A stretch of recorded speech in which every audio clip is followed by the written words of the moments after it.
तो आज के लेक्चर में हम बात करने वाले हैं सेक्ट्स ऑफ बुद्धिज़्म, यानी कि बौद्ध धर्म के संप्रदाय के बारे में। भगवान बुद्ध ने कभी भी कोई नया संप्रदाय चलाने की इच्छा उनकी ऐसी नहीं थी।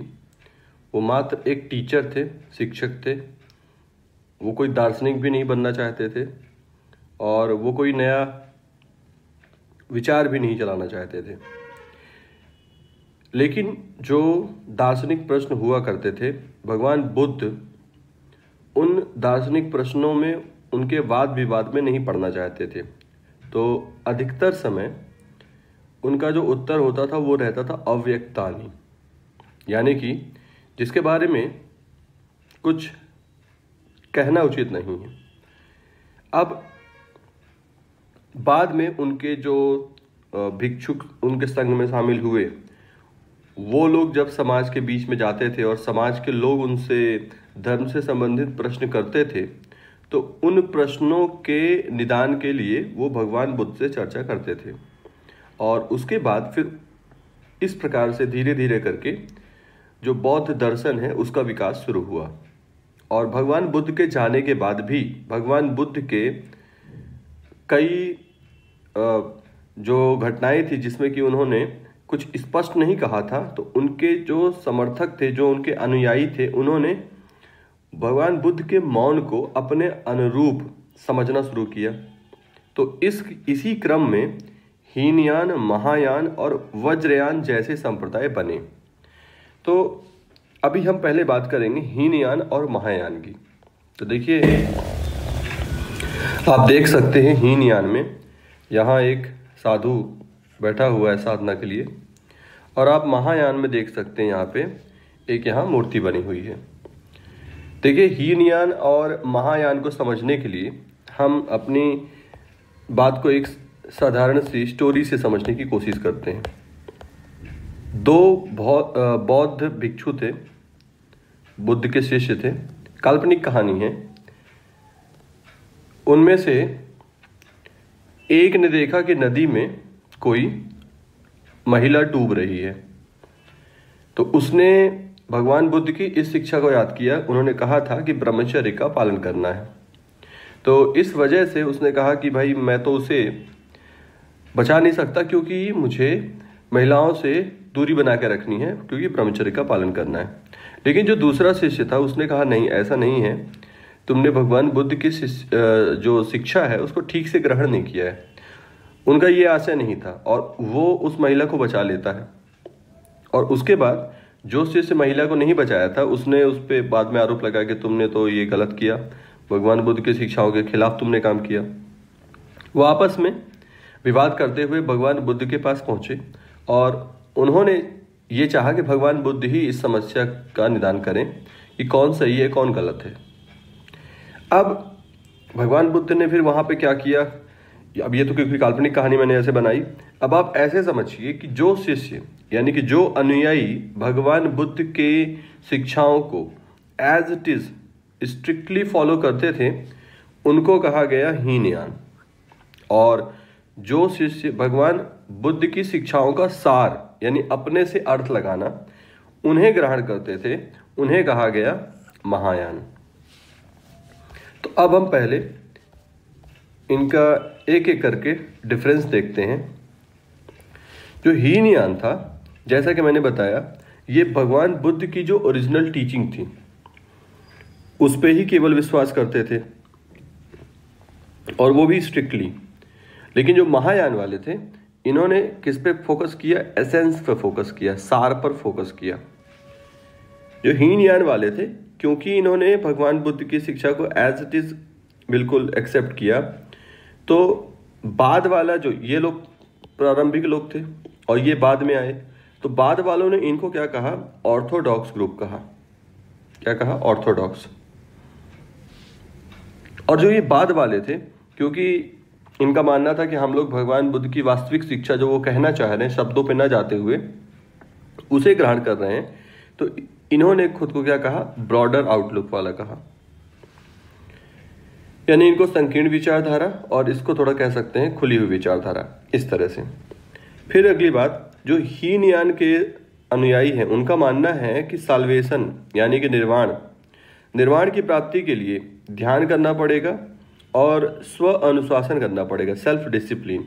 ये दो चीज़ें हैं जिससे कि साल्वेशन मिल सकता है। यानी कि जो भी करना होगा हमें खुद ही करना होगा। ऐसा कौन मान रहे हैं? हीनयान वाले। लेकिन महायान वालों का मानना है कि नहीं, ऐसा नहीं है। भगवान बुद्ध की कृपा से ही या बोधिसत्व यानी कि उन व्यक्तियों के लिए, उन पर्सनैलिटीज के लिए ये शब्द का प्रयोग किया जाता है जो बोधि की प्राप्ति में संलग्न है, लगा हुआ है और अभी उसको मुक्ति नहीं प्राप्त हुई है, साल्वेशन उसको नहीं मिला है और वो दूसरों की मदद करने में लगा हुआ है, यानी खुद भी उस मार्ग में आगे बढ़ चुका है और दूसरों की सहायता कर रहा है। ऐसे जो व्यक्तित्व होते हैं उनको बोधिसत्व कहा जाता है। तो भगवान बुद्ध के साहित्य में बहुत सारे बोधिसत्वों का वर्णन आता है। तो इन लोगों का मानना है, महायान वालों का मानना है कि भगवान बुद्ध या बोधिसत्व की कृपा से, उनकी सहायता से ही साल्वेशन मिल सकता है। तो इसको आप इस तरह से भी समझ सकते हो कि जैसे जो सनातन धर्म होता है उसमें ये माना जाता है कि एक ज्ञान धारा होती है, एक ज्ञान मार्ग होता है, एक भक्ति मार्ग होता है। तो महायान वालों की बात कुछ कुछ कैसी है? भक्ति मार्ग वालों जैसी है कि भाई जो भी होगा ईश्वर की कृपा से ही होगा। और ज्ञान मार्गी क्या मान के चल रहा है? उसका ये मानना है कि भाई ज्ञान प्राप्ति से ही चीजें होंगी।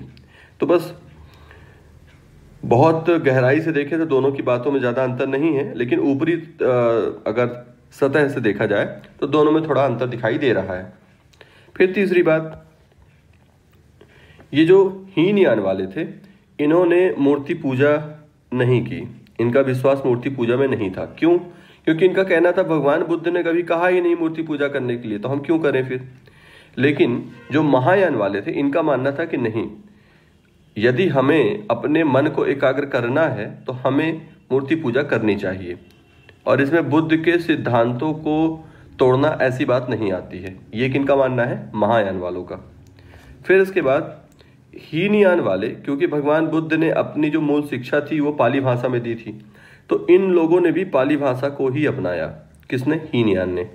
और महायान वाले जिस सोसाइटी से बिलोंग करते थे, जिस समाज से इनका संबंध था, वो विद्वत समाज था, विद्वान लोगों के समूह से थे ये, और उनकी भाषा संस्कृत थी। तो इन लोगों ने संस्कृत को ही अपनाया और बाकी जो साहित्य लिखा गया बाद का वो संस्कृत में ही लिखा और इसको कहा गया, इस पूरे साहित्य को वैपुल्य शास्त्र। कल हमने इसको पढ़ा था, वैपुल्य शास्त्र कहते हैं। तो यानी महायान वालों ने संस्कृत भाषा को अपनाया क्योंकि वो उसी भाषा में सहज थे, और हीनयान वाले पाली भाषा में सहज थे तो उन्होंने उसे अपनाया। फिर इसके बाद आप स्टार्टिंग में इस मैप को देखिए। ये आप इस मैप में देख सकते हैं कि ये जो डार्क, एक तो ऑरेंज कलर से कुछ लोकेशन है और कुछ लोकेशन किससे हैं? ब्राउन कलर से।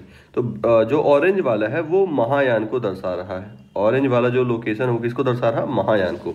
तो आप महायान को देख सकते हैं कि ये इस तरह से किन क्षेत्रों में महायान फैला हुआ है। और आप हीनयान को भी देख सकते हैं जिसके लिए थेरवाद वर्ड का यहाँ यूज किया गया है। तो ये कहाँ पास है? ये यहाँ है। तो जो महायान है वो किस तरफ हो गया? तो मैप के हिसाब से देखा जाए तो उत्तर की तरफ, और थेरवाद किस तरफ हो गया? दक्षिण की तरफ हो गया। ठीक है। तो अब देखिए डिफरेंस का पॉइंट जो हम लोग देख रहे थे, जो हीनयान है क्योंकि वो मैप में हमने देखा कि तुलनात्मक रूप से दक्षिण की तरफ आ रहा था, इसीलिए इसको क्या कहा जाता है? Southern Buddhist religion. क्योंकि ये दक्षिण के भाग जैसे कि श्रीलंका हो गया, जैसे कि म्यांमार हो गया, जैसे कि थाईलैंड हो गया, जावा हो गया, इन भागों में ये फैला, यानी कि इन क्षेत्रों में इस विचारधारा को, इस संप्रदाय को मानने वाले लोग रहते हैं। वहीं जो महायान है उसको कहा गया नदन बुद्धिस्ट रिलीजन, क्योंकि ये कहाँ फैला? ये चाइना हो गया, कोरिया हो गया, जापान हो गया, जिनका कि मैप में लोकेशन कहाँ पड़ता है? नॉर्थ में पड़ता है। तो इस प्रकार से इसको कह सकते हैं दक्षिण बौद्ध धर्म, और इसको कह सकते हैं उत्तरी बौद्ध धर्म। फिर इसके बाद जो हीनयान है, हीनयान में भी बाद में और भी दो संप्रदाय बने, जिसमें एक का नाम है वैभाषिक और एक का नाम है सौत्रांतिक। और इसी प्रकार से यहाँ भी महायान में भी दो उप संप्रदाय बने। तो इसमें एक है माध्यमिका कारिका, माध्यमिका कारिका नहीं, वो तो उसका साहित्य है, माध्यमिका या शून्यवाद कह सकते हैं। और दूसरा है योगाचार या विज्ञानवाद। तो इस तरह से अब हमें यहाँ पे समझ में आ रहा है कि और थोड़ा गहराई में जाए तो मोटा मोटा वज्रयान को अगर निकाल दें तो हीनयान और महायान में और उसके अगर टुकड़े किए जाएं तो 4 भागों में संप्रदाय को बांटा जा सकता है। एक तो क्या हो गया वैभाषिक, एक तो क्या हो गया सौत्रांतिक, एक तो क्या हो गया माध्यमिका या शून्यवाद, और अगला हो गया योगाचार। तो ये 4 हिस्से हो गए। अब ये समझते हैं कि इन चारों में अंतर क्या है, इन चारों में अंतर क्या है। तो देखिए इन चारों में जो अंतर है, इन चारों में जो अंतर है उसको हम एक प्रश्न से समझते हैं, उनको एक प्रश्न से समझते हैं। प्रश्न ये है कि दो प्रकार की सत्ता है। 2 प्रकार की क्या है सत्ता है, सत्ता यानी जिसका एग्जिस्टेंस हो। तो एक सत्ता है बाह्य, एक सत्ता है बाह्य। तो एक तो एक्सटर्नल वर्ल्ड हो गया और एक हो गया आंतरिक। 2 सत्ता है, एक बाह्य और एक आंतरिक। एक एक्सटर्नल वर्ल्ड हो गया और एक इंटरनल वर्ल्ड हो गया। अब इंटरनल को ऐसे कह सकते हैं कि जो हमारे संस्कार हैं, जो हमारे जो हमारा चित्त है, मन में जो है ना, जो बातें चल रही, सरल भाषा में हम बहुत तकनीकी शब्द, जो दार्शनिक तकनीकी शब्द हैं उनका प्रयोग ना करते हुए सरल भाषा में समझने की कोशिश कर रहे हैं कि बाह्य और आंतरिक का क्या मतलब है।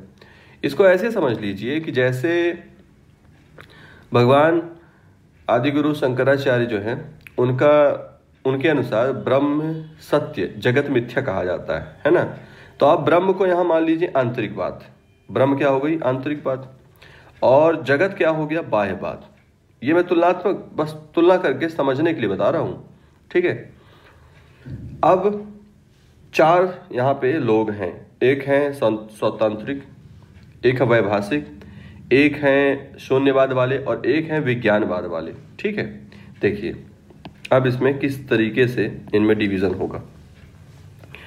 देखिए इन 4 तरह के लोग यहाँ पे हैं। 4 तरह के लोगों में कुछ ने ना तो इसका एग्जिस्टेंस माना है ना इसका माना है। मतलब कुछ ऐसे हैं जिनका कहना है कि ना तो कुछ बाह्य है ना ही कुछ आंतरिक है।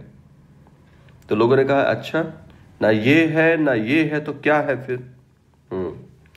तो इन्होंने कहा कि जो है उसका वर्णन नहीं किया जा सकता है, जो भी है उसका वर्णन नहीं किया जा सकता है।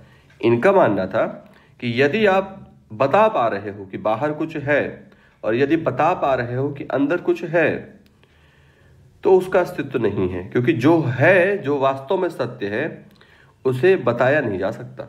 जो परम सत्य है, जो एब्सोल्यूट चीज है ना। क्या है, चीजें रिलेटिव होती हैं, लेकिन एब्सोल्यूट की बात की जा रही है, निरपेक्ष, यानी जो अपना कारण स्वयं खुद हो।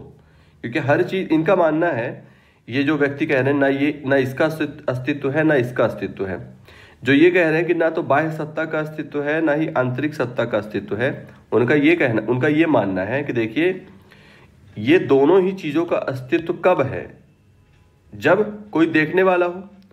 यदि कोई देखने वाला होगा तो ही तो बाह्य जगत का अस्तित्व होगा, और यदि देखने वाला ही नहीं हो तो बाह्य जगत का अस्तित्व कैसे हुआ फिर। तो इनका मानना है कि परम सत्य तो वही चीज होगी जिसका कारण वो स्वयं हो, वो किसी पे निर्भर ना हो। तो ऐसे मानने वालों को क्या कहा गया, उनको कहा गया शून्यवाद। ध्यान रखिएगा, शून्य का यहां ये मतलब नहीं है कि कुछ ना होना। शून्य का ये मतलब नहीं है कि कुछ ना होना। लगता क्या है कि शून्यवाद शायद ये कह रहा है, शून्यवाद वो लोग हैं जो मानते हैं कि कुछ नहीं है। नहीं, ये कह रहे हाँ ये नहीं है, ये नहीं है, लेकिन जो है उसको व्यक्त नहीं किया जा सकता है, इस तरह से। तो एक तो कैटेगरी बन गई, एक तो कैटेगरी बन गई किसकी, कि शून्यवाद कौन लोग हैं। फिर अब दूसरा, कुछ ऐसे थे जिन्होंने कहा कि देखिए बाहर वाले का तो अस्तित्व नहीं है, अंदर वाले का है। आंतरिक सत्ता जो है, यानी हमारे जो चित्त है, हमारा जो अंदर का विज्ञान है, इन यहाँ शब्द प्रयोग किया गया इस बौद्ध दर्शन में। आंतरिक चीज़ों के लिए बोला गया चित्त, विज्ञान और संस्कार। तो आंतरिक चीज़ों को स्वीकार किया गया। तो ये लोग कौन थे? ये लोग थे विज्ञानवाद वाले। अब यहाँ विज्ञान का मतलब उस विज्ञान से मत समझिए कि साइंस नहीं है। यहाँ विज्ञान का मतलब साइंस वाले विज्ञान से नहीं है ना। विज्ञान का थोड़ा गूढ़ मतलब है, अभी उसमें हम नहीं जाते गहराई पे। तो ये हो गई बात आंतरिक। दो लोग हो गए। अच्छा, अब दो कैटेगरी हमने समझ ली। एक शून्य वाली कैटेगरी है, शून्यवाद वाले लोग कौन हैं, और विज्ञानवाद वाले लोग कौन हैं। विज्ञानवाद वाले लोग कौन हैं? इनको योगाचार भी कहते हैं, ठीक है, क्योंकि इनका योग पे बहुत जोर रहता है। अब बात करते हैं, ये तो महायान वालों की कैटेगरी बन गई। अब हीनयान वाले इसी प्रश्न पर, महायान वाले एक प्रश्न पर विभाजित हो गए। ऐसे मान के चलिए 100 महायान को मानने वाले लोग हैं, और वो लोग इस प्रश्न पर बट गए कि बाह्य और आंतरिक सत्ता का अस्तित्व है या नहीं है। तो आधों ने क्या कहा कि भाई दोनों का ही अस्तित्व नहीं है। उनको क्या कह दिया गया? उनको कह दिया गया शून्यवाद के समर्थक। और जिन लोगों ने कहा कि नहीं भाई बाहर का अस्तित्व नहीं है लेकिन आंतरिक है, उनको क्या कह दिया गया? उनको योगाचारी कह दिया गया या विज्ञानवादी कह दिया गया, ठीक है। अब हीनयान में आते हैं। तो हीनयान में भी दो कैटेगरी बनी, इसमें भी दो कैटेगरी। एक है सौत्रांतिक और एक है इसमें वैभाषिक। दो कैटेगरी हुई, एक सौत्रांतिक हुआ और एक वैभाषिक। अब देखिए, ये दोनों ही जो हीनयान वाले हैं उनका कहना है भैया ऐसा है, बाह्य का भी अस्तित्व है, आंतरिक का भी अस्तित्व है। बाह्य का भी अस्तित्व है और आंतरिक का भी अस्तित्व है। बस आधों ने ये कहा कि देखिए, आधों ने क्या कहा कि देखिए दोनों का, बाह्य सत्ता का और आंतरिक सत्ता का, दोनों ही सत्ता का जो ज्ञान है वो प्रत्यक्ष के द्वारा ही हो सकता है। यानी कि आप बाह्य सत्ता और आंतरिक सत्ता, बाह्य सत्ता आंतरिक सत्ता दोनों का ज्ञान आप प्रत्यक्ष अनुभव के द्वारा ही कर सकते हैं। ये तो किसने कहा? वैभाषिक लोगों ने कहा। तो ये लोग क्या कह रहे हैं? प्रत्यक्ष। ये प्रत्यक्ष की बात कर रहे हैं। फिर अगली कैटेगरी किसकी है? दूसरी कैटेगरी है स्वतांत्रिक की। इनका मानना है कि देखिए प्रत्यक्ष ज्ञान से बाह्य और आंतरिक, इन दोनों का, प्रत्यक्ष ज्ञान से बाह्य और आंतरिक दोनों ही सत्ता का अनुभव नहीं किया जा सकता, बल्कि ये केवल अनुमान से ही किया जा सकता है। ये केवल किससे किया जा सकता है? अनुमान से। तो यहाँ पे शब्द आ जाएगा अनुमान। ये कहते हैं कि आप जो भी देख रहे हैं वो अनुमान है केवल, क्योंकि सभी लोग एक तरह से नहीं देख रहे हैं, सबकी दृष्टि अलग अलग है, तो इसलिए इसको अनुमान कहा जाएगा। तो इस प्रकार से हमने देखा चार प्रकार से। एक प्रश्न है और एक प्रश्न ने सभी बौद्ध समर्थकों को चार समूह में बांट दिया। प्रश्न क्या है? प्रश्न ये है कि एक होती है बाह्य सत्ता, एक होती है आंतरिक सत्ता। बाह्य जो भी बाहर दिखाई दे रहा वो बाह्य हुआ, आंतरिक में जो हमारे अंतर मन में चीजें चल रही हैं वो आंतरिक हो गया। तो अब इस प्रश्न में चार हिस्से होते हैं। एक वो वर्ग है जो कहता है ना तो बाह्य का अस्तित्व है ना आंतरिक का अस्तित्व है, बल्कि जिस चीज का अस्तित्व है उसको व्यक्त नहीं किया जा सकता, उसके बारे में कुछ बताया नहीं जा सकता, उसका ना कोई रंग है ना कोई आकार है। यानी ये कुछ कैसी बात कर रहे हैं जैसे ब्रह्म के बारे में उपनिषदों में बात आती है। ब्रह्म की व्याख्या जिस प्रकार से उपनिषदों में आती है उस प्रकार की व्याख्या ये शून्यवाद वाले कर रहे हैं, ये कहते हुए कि ना तो बाह्य का अस्तित्व है ना आंतरिक का अस्तित्व है। फिर दूसरा समूह क्या कह रहा है? दूसरा समूह कह रहा है देखिए बाह्य का तो नहीं है अस्तित्व, आंतरिक का ही है। बाह्य का अस्तित्व नहीं है, आंतरिक का ही है। फिर तीसरी कैटेगरी क्या कह रही है, कह रही भाई दोनों का, तीसरी कैटेगरी और चौथी कैटेगरी, तीसरा और चौथा जो समूह है वो कह रहा है दोनों का ही अस्तित्व है, दोनों का ही अस्तित्व है, बस फर्क इस बात में है कि हम उन दोनों को समझ कैसे पाते हैं। तो एक ने कहा कि प्रत्यक्ष तरीके से समझा जा सकता है, और दूसरा समूह कह रहा है कि भाई अनुमान से समझा जा सकता है। तो ये हुआ इनका विभाजन, ऊपरी तौर पे हमने इसको समझ लिया। अब तो हमने जो डिफरेंस देखा एक बार फटाक से इन सब का इनको समराइज करते हैं। क्या बोला हमने, हीनयान कौन है, हीनयान वो हैं जो भगवान बुद्ध की मूल शिक्षा स्ट्रिक्टली फॉलो कर रहे हैं, ओरिजिनल टीचिंग को। महायान वाले एसेंस पे जा रहे हैं, सार को ग्रहण कर रहे हैं। हीनयान वालों को रूढ़िवादी कह दिया गया, और इनको क्या कहा गया, इनको खुले विचारों वाला कहा गया। फिर ये हीनयान वाले मानते हैं कि मुक्ति जो है आत्म अनुशासन और ध्यान के द्वारा आएगा। महायान वाले मानते हैं कि मुक्ति जो है वो बुद्ध और बोधिसत्व के कृपा और सहायता से आएगा। ये मूर्ति पूजा नहीं मान रहे हैं, ये मूर्ति पूजा मान रहे हैं। फिर ये पाली भाषा का संरक्षण कर रहे हैं और ये संस्कृत भाषा का संरक्षण कर रहे हैं। ये दक्षिणी भाग में फैला हुआ है, जैसे कि श्रीलंका, म्यांमार, थाईलैंड और जावा, और ये उत्तरी भाग में फैला है जैसे चाइना, कोरिया, जापान। फिर इसके बाद इसके दो उप संप्रदाय बने, वैभाषिक और स्वतांत्रिक, और इसमें दो उप संप्रदाय बने, माध्यमिका या शून्यवाद, और अगला है योगाचार या विज्ञानवाद। ये हो गई बात। अब हमने जो हीनयान महायान के वैभाषिक स्वतांत्रिक, अब उसमें थोड़ा उसके बारे में कुछ और तथ्य हैं, उनको एक बार देख लेते हैं। तो देखिए, बात सबसे पहले किसकी करते हैं, वैभाषिक की। तो वैभाषिक जो है ये मुख्यतः कहाँ इसका उदय होता है, कश्मीर में। ये हो गया तथ्य नंबर 1। तथ्य नंबर 2, इसको वैभाषिक इसलिए कहा जाता है क्योंकि ये जिस ग्रंथ पर आधारित है वो है विभाषा शास्त्र। ऊपर जो भी हमने दर्शन की बातें समझी वो इसी के अंतर्गत बताई गई हैं। फिर इसके बाद इनके जो फॉलोअर्स हैं उनका मानना है, वो किस किस चीज़ का एग्जिस्टेंस मानते हैं। वो कहते हैं एक्सटर्नल ऑब्जेक्ट, बाह्य वस्तु, और आंतरिक जिसको हमने कहा था चित्त। फिर इनका मानना है कि ये दोनों ही चीज़ों का इन्होंने एग्जिस्टेंस माना है, और ये भी माना है कि इनके बारे में जो नॉलेज है वो केवल आप प्रत्यक्ष तरीके से जान करके ही ले सकते हैं, डायरेक्ट ऑब्जर्वेशन से। फिर इसके बाद कौन से लोग हैं जो इसके मेन टीचर्स कहे जा सकते हैं। तो एक नाम आता है धर्मत्रात, एक नाम क्या आता है, धर्मत्रात। फिर एक नाम आता है घोषक, एक नाम क्या है, घोषक। फिर एक नाम है वासुमित्र का। फिर एक नाम है बुद्धदेव का। एक नाम क्या है, धर्मत्रात, एक नाम है घोषक, एक नाम है वासुमित्र, और एक नाम है बुद्धदेव। ये है इसके मुख्य आचार्य। अब बात करते हैं स्वतंत्रिक की। तो स्वतंत्रिक में सबसे पहली बात कि क्योंकि ये सुत्त पिटक पर आधारित है इसीलिए इसको स्वतंत्रिक कहा गया। ये हो गई पहली बात। ठीक, पहला तथ्य क्या है कि किस पर आधारित है, ये सुत्त पिटक पर।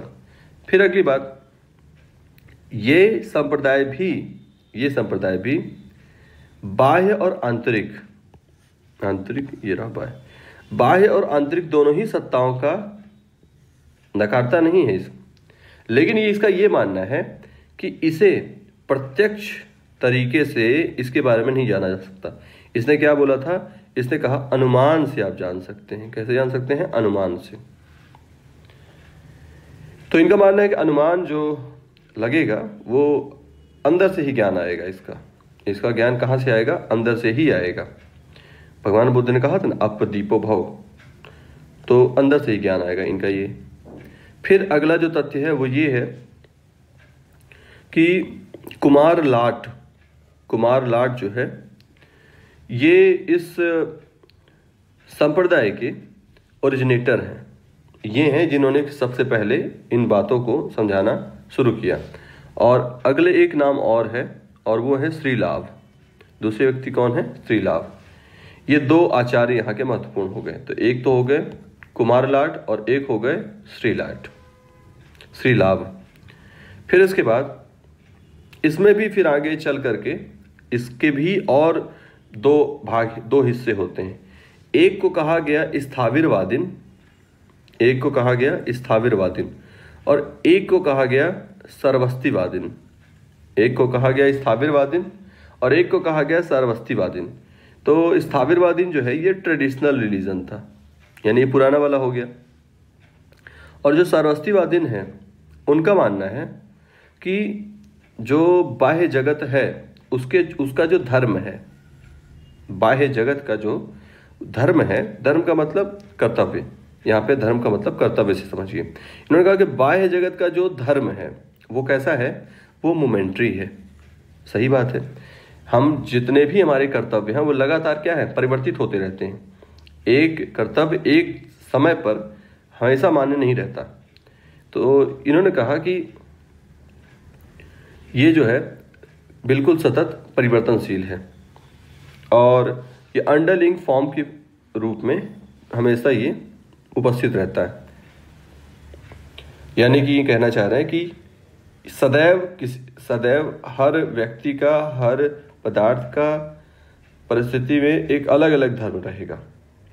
फिर एक शब्द और इसमें आता है सौत्रांतिक में एक शब्द और आता है और वो है सामित्य। सामित्य क्या है? तो सामित्य जो हम आत्मा जिसे कहते हैं उसको ही इन्होंने सामित्य कहा है। यानी कि जो एक जीवन से दूसरे जीवन में क्या होता है, स्थानांतरित होता है। फिर इस संप्रदाय में कुछ जीव जंतु हैं जिनको कि भगवान बुद्ध से संबंधित किया गया है, जैसे कि हाथी। भगवान बुद्ध की जो माँ थी उनको भगवान बुद्ध के जन्म के पहले स्वप्न आया था हाथी का। तो ये जो है ये हाथी जो है ये किससे संबंधित है? तो ये भगवान बुद्ध के गर्भ में प्रवेश से संबंधित है। फिर अगला जो है बुल जो है ये किससे संबंधित है? तो ये युवावस्था से संबंधित है। फिर उसके बाद हॉर्स जो है ये तो किससे संबंधित है? ये रिनंसिएशन से है, गृह त्याग, रिनंसिएशन।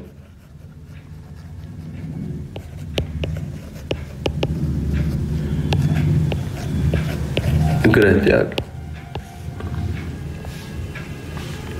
और जो लॉयन है वो किससे संबंधित है? तो वो प्रॉस्पेरिटी से संबंधित है लॉयन। तो ये हुई बात हीनयान के दो संप्रदायों की। अब हम बात करते हैं महायान के बारे में। जो महायान है इसमें भी जैसा कि हमने बताया था कि एक शून्यवाद है जो दोनों का ही अस्तित्व नहीं मानता, बाह्य और आंतरिक, और एक विज्ञानवाद है या योगाचार है जो कि आंतरिक का अस्तित्व मान रहा है, बाह्य का नहीं मान रहा है। तो देखिए चलिए बात करते हैं शून्यवाद से। शून्यवाद जो है नागार्जुन है इसके मुख्य आचार्य, और इनकी जो मुख्य रचना है वो क्या है? माध्यमिका कारिका। इसे सापेक्षवाद भी कहा जाता है। इसको और क्या कहा जाता है? सापेक्षवाद। क्योंकि इनका कहना है कि देखिए चाहे वो बाह्य सत्ता हो चाहे वो आंतरिक सत्ता हो, दोनों का अस्तित्व किसी न किसी के सापेक्ष है। तो इसलिए इसको कहा गया सापेक्षवाद। ये क्यों दोनों को नकार रहे हैं उसका कारण है क्योंकि वो सापेक्ष है। ठंड है तो भाई सापेक्ष है, क्योंकि हमारा जो शरीर है उसका तापमान कितना है? 37 है। तो हमारे शरीर का तापमान 37 है, इसलिए हमें ठंड लग रही है। यदि हमारे शरीर का तापमान -10 होता तो हमें गर्मी लग रही होती। ये एक उदाहरण था समझने के लिए कि किस तरीके से आप समझ सकते हो कि चीज़ें सापेक्ष कैसी होती हैं। एब्सोल्यूट नहीं है। मतलब ये कहा जाए कि ठंड है और सबके लिए ठंड है, ऐसा ज़रूरी नहीं है। हो सकता है कि कोई एक ऐसे रूम में बैठा हो जो कि -10 डिग्री सेल्सियस पे हो और वो उस रूम से बाहर निकलेगा तो उसे बहुत गर्मी लगेगी, क्योंकि उसका जो बॉडी था वो -10 के लिए अनुकूलित हो गया था। अब बाहर निकलेगा तो उसके लिए तापमान काफ़ी ज़्यादा है। तो इस तरह से ये समझने की बात हुई कि आप सापेक्षवाद को कैसे समझ सकते हैं। अब देखिए, इनका कहना है कि देखिए, हर वस्तु जो है, हर वस्तु के पीछे का एक कोई कारण है, फिर उसके पीछे का कोई कारण है, और फिर उसके पीछे का कोई कारण है। तो ये कारण ही कारण जाता जाता है। इसलिए इन्होंने कहा कि भैया इसीलिए शून्य है।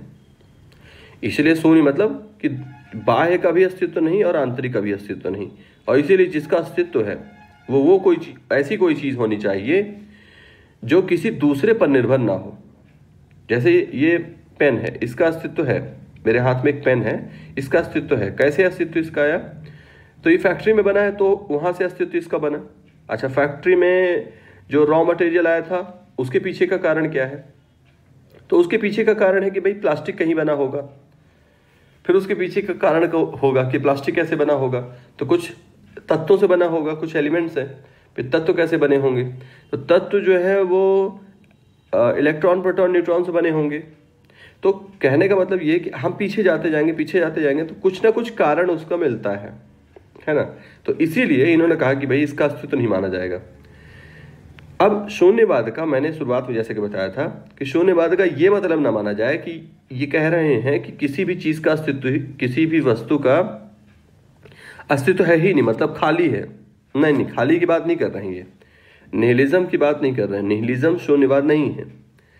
फिर क्या है? अगर निहिलिज्म का मतलब क्या होता है? इसका मतलब होता है कुछ भी ना होना। मैं कहूँ कि कमरे में क्या है? कुछ नहीं है। तो इस तरह की जो अवधारणा होती है, निहिलिज्म एक अलग ही कॉन्सेप्ट है, वो शून्यवाद नहीं है ना। अब शून्यवाद कहता है कि देखिए, जब शून्य का क्या मतलब है? अस्तित्व शून्यता और विचार शून्यता। इन्होंने समझाया, शून्यवादियों ने समझाया कि देखिए शून्यवाद का मतलब क्या है। हम जब कहते हैं शून्य, तो हमारे शून्य का क्या मतलब होता है? अस्तित्व शून्यता और विचार शून्यता। और डिटेल में पूछा जाए कि भाई क्या मतलब एग्जैक्टली, तो मैंने कहा ना कि मतलब इनका कुछ वैसा ही है जैसा कि उपनिषदों में ब्रह्म की व्याख्या के लिए आता है कि ब्रह्म क्या है, क्या उसका कोई रूप, रंग, आकार, आकृति है? नहीं, ये सब कुछ नहीं है। तो ब्रह्म जो है वो अवर्णनीय है, उसको वर्णन उसका नहीं किया जा सकता है। जो भी वर्णन किया जाएगा वो अधूरा होगा। अब इसके मुख्य आचार्य कौन कौन है उनको देख लेते हैं, उनका नाम। तो एक है चंद्र कीर्ति। एक कौन हो गए? चंद्र कीर्ति। एक हो गए शांति देव। एक हो गए आर्य देव। और एक हो गए शांत रक्षिता। तो ये हैं कुछ विद्वान इस क्षेत्र के, इस संप्रदाय के। और इसके अलावा कुछ और भी हैं, जैसे बुद्ध पालिता और भाव विवेक। तो ये हो गए नाम: चंद्र कीर्ति, शांति देव, आर्य देव और शांत रक्षिता। फिर उसके बाद बुद्ध पालिता और भाव विवेक, ये हो गए। तो ये 5th सेंचुरी के शून्यवाद के महत्वपूर्ण आचार्य हो गए। अब बात करते हैं विज्ञानवाद की। अगला जो संप्रदाय है विज्ञानवाद। तो देखिए, विज्ञानवाद जो है, इसके जो प्रणेता हैं वो हैं मैत्रेयनाथ। कौन है? मैत्रेयनाथ। और 3री शताब्दी से इसका जो है विकास शुरू होता है। और उसके बाद इनके शिष्य थे असंग। इन्होंने फिर इसको बाकी स्पष्टता दी है इस संप्रदाय के बारे में। उसके बाद अगले जो विद्वान हैं इस संप्रदाय के, वो हैं वसुबंधु, दिगनाग, धर्मकीर्ति। इन लोगों ने भी फिर इस संप्रदाय को ज्वाइन किया बाद में। तो ये मानता है कि देखिए, केवल बाह्य सत्ता का अस्तित्व नहीं है, बल्कि केवल आंतरिक सत्ता यानी कि चित्त या विज्ञान का ही अस्तित्व है, वही एकमात्र सत्ता है। फिर इसमें कहा गया कि सबसे महत्वपूर्ण चीज़ है योग धारणा। सबसे महत्वपूर्ण चीज़ क्या है? योग धारणा और आचरण। और सूत्रालंकार जो है, सूत्रालंकार असंग के द्वारा लिखा गया, जो कि इस संप्रदाय से संबंधित सबसे पुराना साहित्य है। और इसके अलावा लंकावतार सूत्र एक और है, लंकावतार सूत्र। तो एक तो हो गया सूत्रालंकार और एक है लंकावतार सूत्र। तो महायान जो बौद्ध संप्रदाय है, इसमें एक देवकुल बनाया गया है। क्या बनाया गया है? देवकुल, जिसमें कि 5 बुद्ध की कल्पना की गई है। 5 ध्यानस्थ बुद्ध की कल्पना की गई है इसमें। तो उनका नाम देख लेते हैं एक बार। महायान में जो 5 ध्यानस्थ बुद्ध हैं उनका नाम क्या है? तो एक तो हो गए वैरोचन, एक हो गए अमोक्ष, एक हो गए रत्न संभव, एक हो गए अमिताभ और एक हो गए अमोघ सिद्धि। फिर से एक बार, वैरोचन, अमोक्ष, रत्न संभव, अमिताभ और अमोघ सिद्धि। ठीक है, ARV इस तरह से है ना। तो ए से क्या है? ए से अमिताभ है, ए से अमोक्ष है और ए से अमोघ सिद्धि है, और आर से क्या है? रत्न संभव, और वी से क्या है? वैरोचन। तो ये जो है, ये इन 5 बुद्धों से संबंधित, इन 5 बुद्धों से, ये जो 5 बुद्ध हैं इनसे संबंधित कुछ बोधिसत्व भी हैं। बोधिसत्व को मान लीजिए कि उनके परिकर, उनकी सेवा में रहने वाले, उनसे थोड़ा नीचे लेकिन उसी मार्ग में प्रयत्नशील। और कुछ देवियां भी हैं, और इन देवियों को क्या कहा गया है? तारा। इनको क्या कहा गया? तारा। बोधिसत्व का जैसे कि मैंने कई बार नाम आ चुका, हमने बता दिया कि जो बोधि चित्त को विकसित कर रहा है, क्या? जो बोधि चित्त को विकसित कर रहा है वो है बोधिसत्व। जो बोधि चित्त को विकसित कर रहा है वो है बोधिसत्व। तो ज़्यादातर जो बोधिसत्व हैं उनका जो दर्जा है वो गॉड के इक्वल है। किसके इक्वल है? गॉड के, देवता तुल्य हैं वो। क्योंकि देवता ही ऐसे कर सकते हैं कि किसी दूसरे के कल्याण के लिए बार बार जन्म लेते रहें, खुद मुक्ति न प्राप्त करें, खुद निर्माण प्राप्त न करें, दूसरों की सहायता के लिए, दूसरों को आगे बढ़ाने के लिए जन्म लेते रहें। तो अब कुछ बोधिसत्वों का नाम देख लेते हैं। तो एक तो हो गए अवलोकितेश्वर, अवलोकितेश्वर, जिनको कि पद्म पाणी भी कहा जाता है, पद्म पाणी भी कहा जाता है। फिर एक हो गए मंजूश्री, फिर एक हो गए वज्रपाणी, फिर एक हो गए आकाश गर्भ, फिर एक हो गए सामंत भद्र, फिर एक हो गए भैसाज्य राज, फिर एक हो गए मैत्रेय। और जो गॉडेस हैं तारा, जो तारा देवी हैं, उनको बुद्धि का अवतार माना गया। क्या माना गया? बुद्धि का अवतार। और वो भी कई बोधिसत्वों के साथ जो चित्र बनाए गए हैं उनमें देखी जा सकती हैं। इनको प्रज्ञा पारमिता भी कहा जाता है। इनको क्या कहा जाता है? प्रज्ञा पारमिता। किसके लिए शब्द है ये? तारा के लिए। फिर इसके बाद जो महायान वाले लोग हैं, इन सब में से ज़्यादा जो पूजा करते हैं वो किसकी करते हैं? एक तो तारा देवी की यानी प्रज्ञा पारमिता की, मंजूश्री और अवलोकितेश्वर की करते हैं। फिर चाइनीज ट्रेवलर जो इत्सिंग है, जब वो भारत आया था तो उसने वर्णन किया है कि किस प्रकार से भगवान बुद्ध की मूर्तियाँ और बोधिसत्व की मूर्तियाँ जो है जुलूस में निकाली जाती थी। तो ये हो गई बात। अब हम कुछ बोधिसत्वों के बारे में अलग से बात कर लेते हैं। तो जैसा कि हमने बताया कि बोधिसत्व कौन है? जो इनलाइटनमेंट की तरफ, बोधि की तरफ आगे बढ़ रहा है और दूसरों की मुक्ति के लिए, लिबरेशन ऑफ ऑल क्रिएचर, दूसरों की मुक्ति के लिए वो सतत रूप से लगा हुआ है। जैसे थोड़ा जो महत्वपूर्ण बोधिसत्व हैं उनके बारे में थोड़ा सा देख लेते हैं। जैसे अवलोकितेश्वर है, तो ये जो है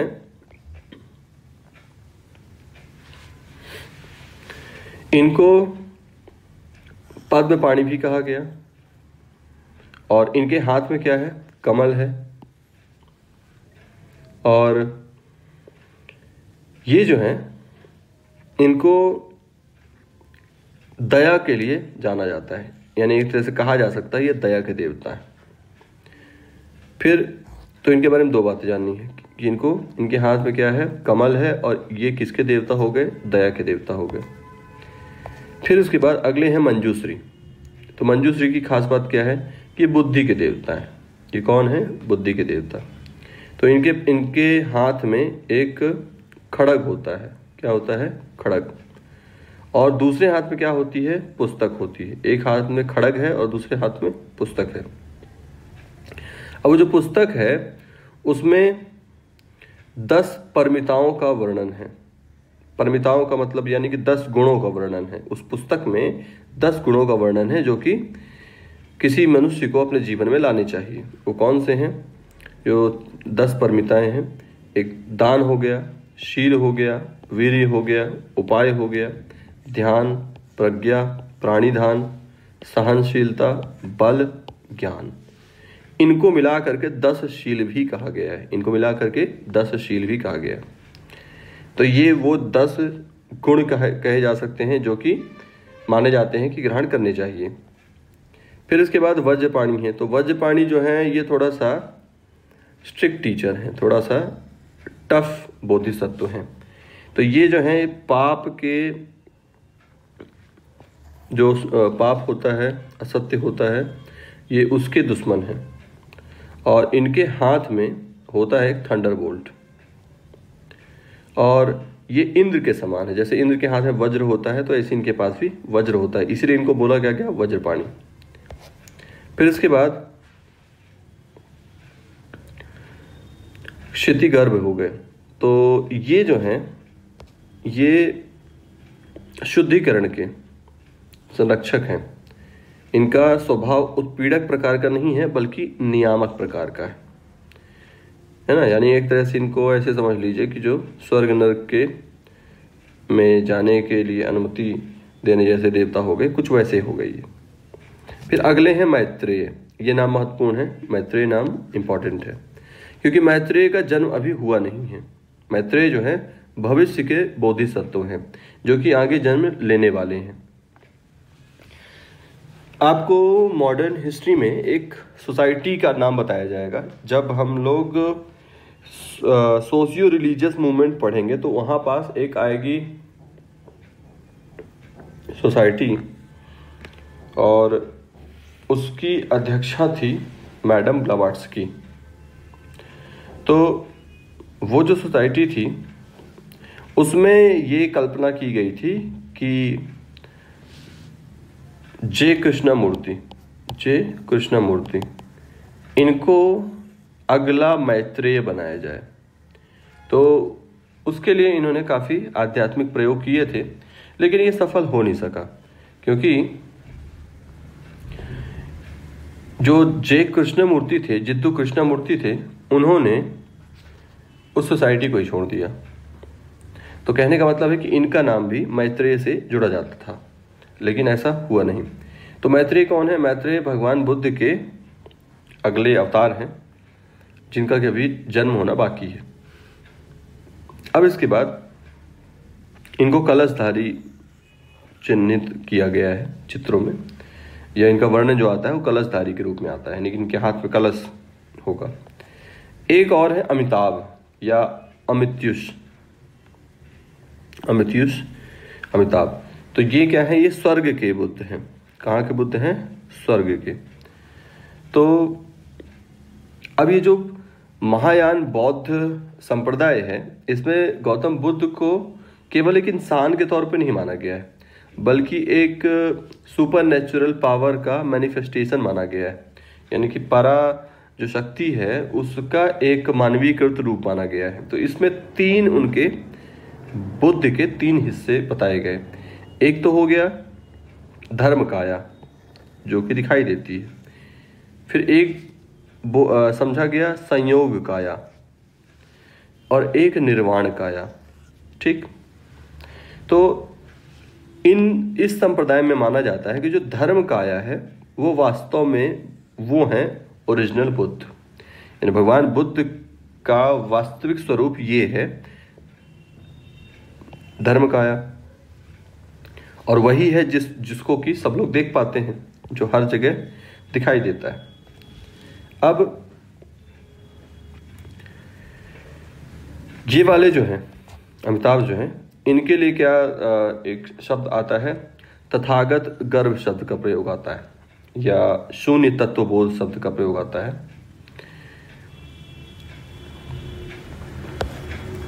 अब इसके बाद अब बात करते हैं तीसरे सेट की। यहां तक हमने बात कर ली हीनयान की और महायान की, फिर महायान में हमने बहुत सारे बोधिसत्वों के नाम देखे। अब हम बात करते हैं वज्रयान की।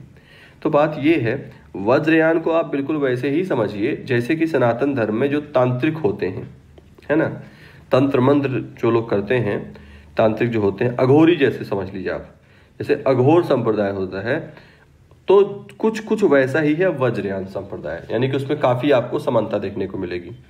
तो देखिए ये जो संप्रदाय है ये कब विकसित हुआ, तो ये मेडिवल पीरियड में, ये अर्ली मेडिवल पीरियड में इसका डेवलपमेंट होता है। तो जब तंत्र मंत्र का बौद्ध धर्म में प्रभाव बढ़ गया तो इस वजह से वज्रयान का उदय होता है। वज्रयान में ये मानते हैं, जो इसके अनुयायी हैं उनका क्या मानना है, उनका मानना है कि देखिए कुछ साधनाएं करके सुपर नेचुरल पावर जो हैं, सुपर नेचुरल पावर जो मैजिकल पावर हैं, उनको प्राप्त किया जा सकता है। इस संप्रदाय के जो अनुयायी हैं उनका मानना है कि कुछ साधनाएं करके हम सुपर नेचुरल पावर्स को अटेन कर सकते हैं, और वो सुपर नेचुरल पावर ही बाद में हमें मुक्ति का मार्ग प्रशस्त करेंगी, ऐसा इनका मानना है। तो अब इनका मानना है कि उसे प्राप्त करने के लिए कई रास्ते हैं, है ना, तो जिसमें कि मांस, मदिरा और मैथुन, इसका प्रयोग किया जाता है। तो यानी कि जो पंचमकार की साधना होती है, जिसको गुह्य साधना कहा गया है, यानी सबके लिए नहीं है ये, है ना, ये गुह्य साधना है, इसको पंचमकार कहा जाता है, उसको ये लोग अलाउ करते हैं, उसको इन्होंने उसका प्रयोग करना शुरू कर दिया। पंचमकार का मतलब है 5 चीजें जिसका नाम मांस अक्षर से शुरू होता है, जैसे मदिरा, मांस, मैथुन, मछली और मुद्रा। तो इनका इन्होंने क्या करना स्टार्ट कर दिया, इसके द्वारा साधन शुरू कर दिया, और इनको इससे माना कि भाई इससे कुछ इनको मैजिकल पावर्स मिलेंगी। तो सबसे ज़्यादा इसका जो विकास हुआ वो 8वीं शताब्दी में हुआ, और इसकी जो बातें हैं वो किस साहित्य में मिलेंगी, तो उस साहित्य का नाम है मंजूश्री मूलकल्प। उसका नाम क्या है, मंजूश्री मूलकल्प और गुह्य समाज, ये 2 साहित्य हैं इनके, मंजूश्री मूलकल्प और गुह्य समाज। इसके जो महत्वपूर्ण केंद्र थे जहाँ पे कि इनके अनुयायी रहते थे, वो थे नालंदा, विक्रमशिला, सोमपुरी और जगदल। सर्वज्ञान मित्र कश्मीर से थे, और 8वीं शताब्दी में इन्होंने इस तरह की चीज़ों को बौद्ध संप्रदाय में शामिल करना शुरू किया। तो ये एक तरह से कहे जा सकते हैं, ये इसके एक तरह से प्रणेता कहे जा सकते हैं। तो इस वाले संप्रदाय में महिलाओं की भी कल्पना की गई है, मतलब देवियों की कल्पना की गई। तो तारा देवी तो हैं ही, जो तारा देवी ऊपर अभी हमने वर्णन किया, उसके अलावा भी कुछ और उनसे कम शक्ति वाली, तारा देवी तो ऊंचे दर्जे की हो गई एक देवी, अब उसके नीचे और भी हैं, जैसे कि मातंगी, पिशाची, योगिनी, डाकिनी, ये सब। अब जैसा कि हमने बात करी ली कि इनका मानना है कि ये सब जो शक्तियां ये लोग प्राप्त कर रहे हैं, ये क्या है, ये मुक्ति के लिए ही प्राप्त कर रहे हैं। इनका भी मतलब अंतिम लक्ष्य मुक्ति ही है, और इन शक्तियों को इन्होंने शब्द क्या दिया है, वज्र, इसीलिए वज्रयान कहा गया। कि इनका मानना है कि वज्र जब हमको प्राप्त होगा जीवन में, तभी हम मुक्ति की तरफ बढ़ पाएंगे। और वज्र क्या है इनके लिए, सुपर ह्यूमन पावर्स। तो ये जो तारा और दूसरी देवियां हैं, ये इनका मानना है कि पुराने जन्म की भगवान बुद्ध की पत्नियां हैं और जो बाकी के बोधिसत्व हुए हैं उनकी पत्नियां हैं।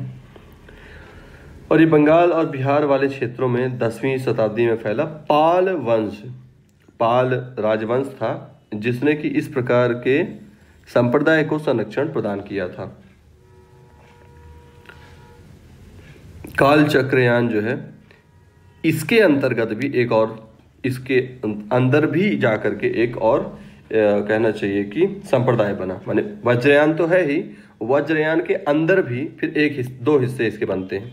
तो एक को तो क्या कहा गया, एक को कहा गया कला चक्रयान और दूसरे को कहा गया सहजयान। क्या बात की हमने कि इस संप्रदाय वज्रयान में भी अंदर फिर दो ब्रांच बनी। उनका नाम क्या है, एक है सहजयान और एक है काल चक्रयान। तो ये हो गई बात। अब बुद्धिस्ट संघ की बात हम करेंगे नेक्स्ट क्लास में।